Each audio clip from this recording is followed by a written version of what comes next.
दोस्तों, share track में आपका स्वागत है। मैं राज बोल रहा हूँ। आज जो वीडियो आप देख रहे हैं ये एपिसोड नंबर 3 है हमारे मिनी सीरीज़ का, जिसमें हम ह्यूमन इम्यून सिस्टम के बारे में फंडामेंटल जानकारी दे रहे हैं।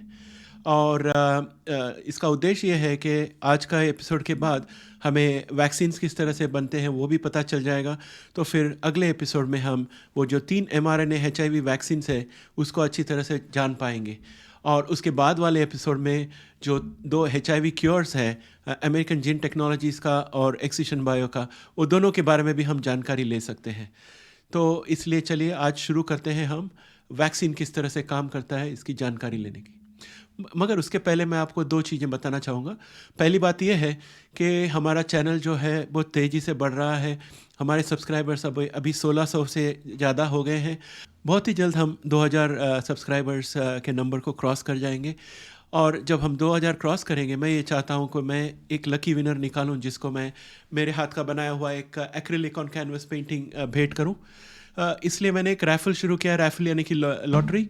आप अपना नाम और ईमेल एड्रेस डिस्क्रिप्शन में दिए हुए लिंक में क्लिक कर कर मुझे भेज सकते हैं। और मैं जब 2000 सब्सक्राइबर्स पूरे हो जाएंगे तब एक लाइव स्ट्रीम करूंगा, जिस लाइव स्ट्रीम में मैं एक लकी विनर का नाम पिकअप करूंगा और मैं उनको पेंटिंग पहुंचा दूंगा अपने खर्चे में। आपको एक पैसे की खर्चे की ज़रूरत नहीं है। चलिए इसी के साथ अब देखते हैं वैक्सीन किस तरह से काम करती है।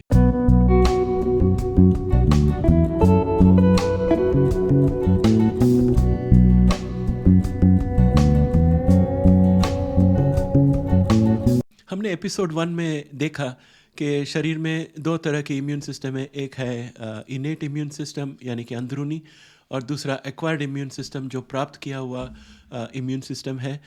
इन दोनों के बारे में हमने जानकारी ली। हमने अगले एपिसोड में ये भी देखा, सेकेंड एपिसोड में ये भी देखा कि हमारे शरीर में CD4 सेल्स होते हैं, CD8 सेल्स होते हैं और B सेल्स होते हैं, और हमने किस तरह से वो काम करते हैं उसकी जानकारी ली। हमने कहा था कि CD4 टी सेल और CD8 टी सेल में रिसेप्टर्स होते हैं जो एंटीजन की तरफ जाते हैं या पेप्टाइड की तरफ जाते हैं और उसको उसके साथ चिपक जाते हैं, फिर साइटोकाइन रिलीज़ करके उस सेल को किल करते हैं। और इसी मैकेनिज़्म का हम वैक्सीन में प्रयोग करने वाले हैं। आपको ये भी याद होगा कि एपिसोड 2 में हमने ये कहा था कि एक बार CD4 सेल या CD8 सेल एक एंटीजन का सामना कर ले तो उसकी मेमोरी में चला जाता है वो एंटीजन। अगले बार जब उसे वो एंटीजन दिखाई देता तो उस पर डायरेक्ट हमला कर सकता है वो, और विजय प्राप्त कर सकता है।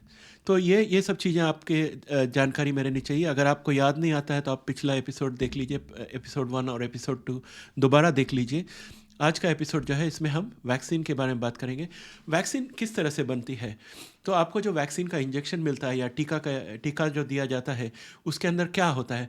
साथियों, पिछले एपिसोड्स में मैंने बताया था कि वायरस जो होता है उसमें एक स्पाइक प्रोटीन होती है, और उस स्पाइक प्रोटीन के ज़रिए वायरस जो है वो अपने सेल्स के अंदर उसकी DNA या RNA भेज देता है और उसके बाद इन्फेक्शन शुरू हो जाती है। तो ये जो CD4 सेल्स हैं वो इस स्पाइक प्रोटीन की तरफ आकर्षित होते हैं और स्पाइक प्रोटीन के साथ चिपक कर वायरस को मार डालते हैं। लेकिन CD4 सेल को अपॉर्चुनिटी यानी कि मौका चाहिए कि उस स्पाइक प्रोटीन को अच्छी तरह से पहचान ले। अगर वायरस के साथ स्पाइक प्रोटीन शरीर में आए तो चांस ये भी हो सकता है कि वायरस शायद जीत जाए CD4 के ऊपर। इसलिए वैक्सीन में या वैक्सीन या टीका जो होता है उसमें सिर्फ स्पाइक प्रोटीन डाला जाता है, ताकि जब वो स्पाइक प्रोटीन अपने शरीर में पहुंच जाए तो CD4 सेल्स, B सेल्स और CD8 सेल्स को काफ़ी मौका मिलता है उस एंटीबॉडी या स्पाइक प्रोटीन के साथ अच्छे से परिचय कर ले और उसकी अच्छी तरह से रिकॉर्ड रख ले। और एक बार CD4, CD8 और B सेल्स के रजिस्टर में वो स्पाइक प्रोटीन रजिस्टर हो जाएगा। उसके बाद CD4 और CD8 आसानी से उस प्रोटीन को पहचान लेंगे, और जब वो CD4, CD8 और B सेल्स आपके शरीर में घूमते रहते हैं, कहीं भी उन्हें वो स्पाइक प्रोटीन दिखाई दिया विथ और विदाउट वायरस, उसे मार डालेंगे वो। तो इस तरह से वैक्सीन जो है शरीर के इम्यून सिस्टम को ट्रेन करता है कि अगर ये स्पाइक प्रोटीन दिखाई दे तो हमला करो। और वो स्पाइक प्रोटीन किसका होता है? उस वायरस का होता है जिसका बीमारी चारों तरफ फैली हुई है और पेशेंट को बचाना है। तो उस वायरस का स्पाइक प्रोटीन निकाल के उसका टीका बना देते हैं। अब स्पाइक प्रोटीन को शरीर में पहुंचाने के लिए कई तरीके हैं, तो तरह तरह के टीके बनते हैं और मैं उसकी जानकारी देने के लिए आपको एक ग्राफिक बताऊंगा और उस ग्राफिक में आपको उसकी जानकारी दूंगा। साथियों, मैंने इंग्लिश मीडियम में पढ़ाई की थी और हिंदी और मराठी मेरे एक्स्ट्रा सब्जेक्ट्स थे, इसलिए मेरी हिंदी इतनी अच्छी नहीं है, तो मैं काफ़ी इंग्लिश शब्द यहाँ यूज़ करने वाला हूँ। लेकिन मैं आपको रिक्वेस्ट करूँगा कि जो शब्द आपको समझ में नहीं आते आप गूगल ट्रांसलेट में डाल के देखिए, आपको तकरीबन उसका मतलब समझ में आ जाएगा हिंदी में। शुरू करते हैं पहला मेथड से। ये सब तरीके हैं जिन तरीके से एंटीबॉडी को शरीर में यानी कि स्पाइक प्रोटीन को शरीर में पहुंचाया जाता है। पहला तरीका है लाइव एटेन्यूएटेड वैक्सीन। इसका मतलब है इसमें जो वायरस होती है इसको काफ़ी मार धाड़ के इसको बहुत वीक बना दिया जाता है, यानी कि अशक्त बना दिया जाता है, ताकि इस बात का गारंटी हो कि अगर इस वायरस को शरीर में डाले CD4 या CD8 इसको आराम से मार लेंगे, और अगर CD4 CD8 को इसकी परिचय लेने को टाइम लगे तो भी ये वायरस अपने आप को नंबर बढ़ा नहीं सकता, क्योंकि ये काफ़ी थका हुआ मारा हुआ वायरस है। लेकिन वायरस जीवित है परंतु उसमें ताकत या क्षमता नहीं रहती, तो इसको लाइव एटेन्यूएटेड वैक्सीन कहते हैं, एटेन्यूएटेड वैक्सीन। और ये दूसरा वैक्सीन जो है वो इनएक्टिवेटेड वैक्सीन है। इसमें कम्प्लीटली मरा हुआ वायरस जो है उसे स्पाइक प्रोटीन के समेत पेश किया जाता है शरीर को, और जो कि वायरस मरा हुआ है तो उसकी वजह से शरीर में इन्फेक्शन की कोई चांस नहीं है, और CD4 CD8 बी सेल सबको बहुत फुर्सत मिल जाता है इसके साथ निपटने के लिए और अपनी याददाश्त में इसके एंटीबॉडीज इसकी जो स्पाइक प्रोटीन है इसका ध्यान रखने के लिए। फिर तीसरा वैक्सीन है जिसको टॉक्सॉइड वैक्सीन कहते हैं। दोस्तों, आप लोगों ने सुना होगा धनुर्वाद के लिए टीके लगते हैं। धनुर्वाद की जो वैक्सीन है वो टॉक्सॉइड वैक्सीन है, क्योंकि धनुर्वाद में जो कीटाणु आपके शरीर में जाता है वो एक प्रकार का टॉक्सिन बनाता है। वो टॉक्सिन का मतलब है जहर। वो जहर इंसान को ख़त्म कर देता है। तो टॉक्सॉइड वैक्सीन में ये होता है कि जहर की बहुत कम मात्रा शरीर में डाली जाती है और शरीर उस जहर से निपटना सीख लेता है। फिर उसके बाद अगर धनुर्वाद के कीटाणु शरीर में गए तो इंसान को धनुर्वाद नहीं होता, तो उसे टॉक्सॉइड वैक्सीन कहते हैं। चौथा तरीका जो वैक्सीन है वो है सब यूनिट वैक्सीन। सब यूनिट वैक्सीन का मतलब है कि अगर एक वायरस है उसके अंदर तरह तरह के प्रोटीन्स होंगे, उनमें से 1, 2 या 3 प्रोटीन निकाल कर उसे शरीर को पेश किया जाता है, ताकि शरीर के जो इम्यून सिस्टम है CD4 CD8 और बी सेल इन प्रोटीन को पहचान जाए कि ये जो है ये विदेशी प्रोटीन है, ये शरीर के प्रोटीन नहीं है, ये बाहर से आए हुए प्रोटीन है, और इसकी जानकारी वो रख ले ताकि अगले बार अगर उन्हें ये प्रोटीन दिखाई दे तो उस पर डायरेक्ट हमला कर सके। और जब ये वायरस सचमुच शरीर में आता है तो इन प्रोटीन को देखकर शरीर का जो CD4 CD8 और बी सेल्स हैं वो तुरंत पहचान जाते हैं कि ये हानिकारक कीटाणु है और इसे मारना चाहिए। तो ये है सब यूनिट वैक्सीन। और बाद में आता है mRNA वैक्सीन। mRNA वैक्सीन जो है ये लेटेस्ट टेक्नोलॉजी है आज का, और वायरल वेक्टर वैक्सीन जो है वो भी mRNA वैक्सीन की तरह ही काम करता है, लेकिन इसमें थोड़ी एक्स्ट्रा स्टेप्स होती है, क्योंकि इसमें DNA प्रस्तुत किया जाता है एक बेकार वायरस के अंदर डालकर, और शरीर को DNA में से mRNA निकालना पड़ता है और फिर एंटीबॉडीज़ बनाने पड़ते हैं। इसके बारे में हम आज बात नहीं करेंगे, हम आज बात करेंगे mRNA वैक्सीन के बारे में। दोस्तों, ये है वेबसाइट NIH का, नेशनल इंस्टीट्यूट ऑफ हेल्थ, जो US गवर्नमेंट की वेबसाइट है। और NIH का वेबसाइट में आप ये डायग्राम देख पाओगे यहाँ पर, और इस डायग्राम में ये जो यहाँ पर आप देख रहे हो ये जो ब्लू लाइन है, इसके साथ तरह तरह के कलर के स्पाइक्स हैं, इसे स्पाइक प्रोटीन कहते हैं, स्पाइक प्रोटीन mRNA। ये mRNA होता है मैसेंजर RNA, ये अपने वैक्सीन के अंदर होता है। जब आप वैक्सीन लेते हो mRNA वैक्सीन, उसमें भर के सिर्फ mRNA होता है, एक टाइप का mRNA होता है। mRNA का काम है कि प्रोटीन बनाने की रेसिपी जो इसके अंदर सहेज के रखे, और जब mRNA वैक्सीन दिया जाता है पेशेंट को, तो जो mRNA प्रोटीन है, स्पाइक प्रोटीन mRNA है, वो शरीर के अंदर जाती है, सेल के अंदर जाती है।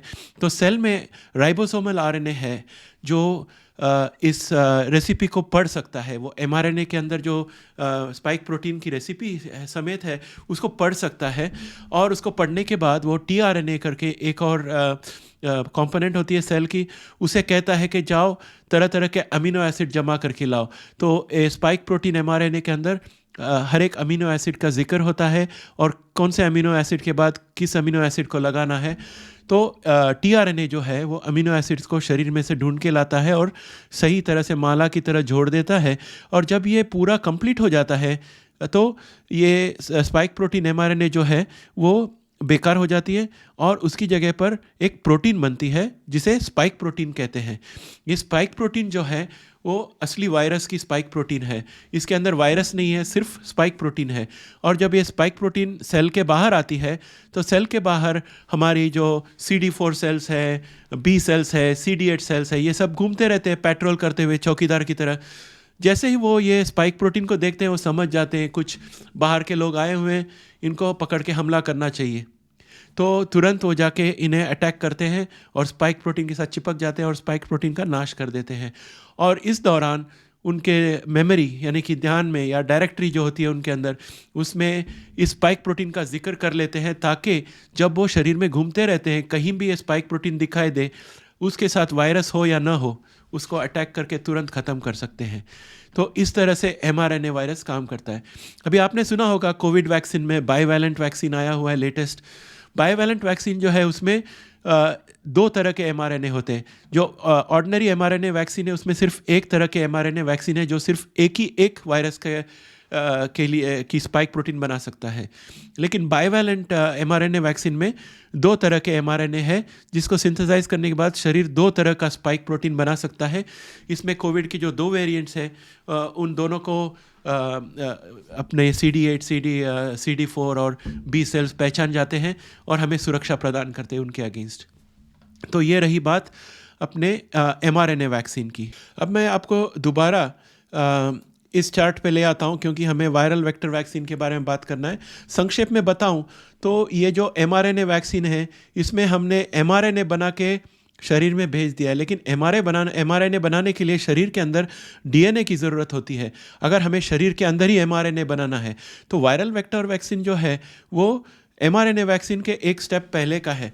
तो इसमें एक खोखले वायरस के अंदर एक DNA डाल देते हैं, जिस DNA को शरीर पढ़ने के बाद mRNA बनाएगी, और वो mRNA को पढ़ने के बाद शरीर एंटीबॉडीज़ बनाएगी या स्पाइक प्रोटीन बनाएगी, जिसको शरीर के CD4 सेल्स, CD8 सेल्स और B सेल्स अटैक कर सीख जाएंगे कि आगे चलकर ये अगर स्पाइक प्रोटीन कहीं भी दिखाई दे तो उसके साथ जो भी हो उसको नाश कर देना चाहिए। तो वायरल वेक्टर वैक्सीन वो होता है। वायरल वेक्टर वैक्सीन को थोड़ा टाइम लगता है, mRNA वैक्सीन थोड़ा जल्दी असर करता है मेरे हिसाब से। तो ये रही जानकारी mRNA वैक्सीन और तरह तरह के वैक्सीन्स की। दोस्तों, ये एपिसोड बनाने में मुझे बहुत बहुत तकलीफ़ हुई, क्योंकि एक तो मुझे सर्दी चढ़ी हुई है और दूसरी बात ये है कि इसमें बहुत साइंटिफिक टर्म्स है और टर्मिनोलॉजीज़ है जिसके हिंदी अनुवाद मुझे पता नहीं। तो शायद मैं आपको समझा पाया या नहीं मुझे पता नहीं। आप कमेंट में ज़रूर लिखें जितना समझ में आया। जो समझ में नहीं आया वो आप सवाल लिख देना, मैं जवाब देने की कोशिश करूँगा। और जहाँ जहाँ इंग्लिश शब्द है वहाँ आप गूगल ट्रांसलेट का उपयोग करके देखिए, शायद आपको अच्छी तरह से समझ में आ जाए। मैंने तो पूरी कोशिश की है, जम के कोशिश की है हिंदी में बात करने की, मगर मैंने इंग्लिश में सब कुछ सीखा था, तो इसलिए हिंदी जो है मेरी सेकंड लैंग्वेज बन गई और आज मुझे तकलीफ़ हो रही है आपको समझाने को हिंदी में। आप शायद इसको समझ पाओगे और अच्छा लगे तो लाइक दबा देना और आपके दोस्तों को बताना कि यहाँ पर ये मिनी सीरीज़ शुरू है और हम वैक्सीन के बारे में पूरी जानकारी लेने वाले हैं। चाहे वैक्सीन के बारे में व्हाट्सएप में सर्कुलेट कर दीजिए दोस्तों के पास, ताकि वो आके चैनल को जुड़ सके। और आप आज इस चैनल से निकलने के पहले डिस्क्रिप्शन में दिए हुए लिंक को क्लिक करके आपका नाम और ईमेल एड्रेस डाल दीजिए, ताकि आपका नाम आर्ट लॉटरी में आ जाए, जिसमें मैं आपको मेरे हाथ से पेंट किए हुए एक्रिलिक ऑन कैनवास पेंटिंग भेजूंगा। Thanks and have a great day. Bye for now.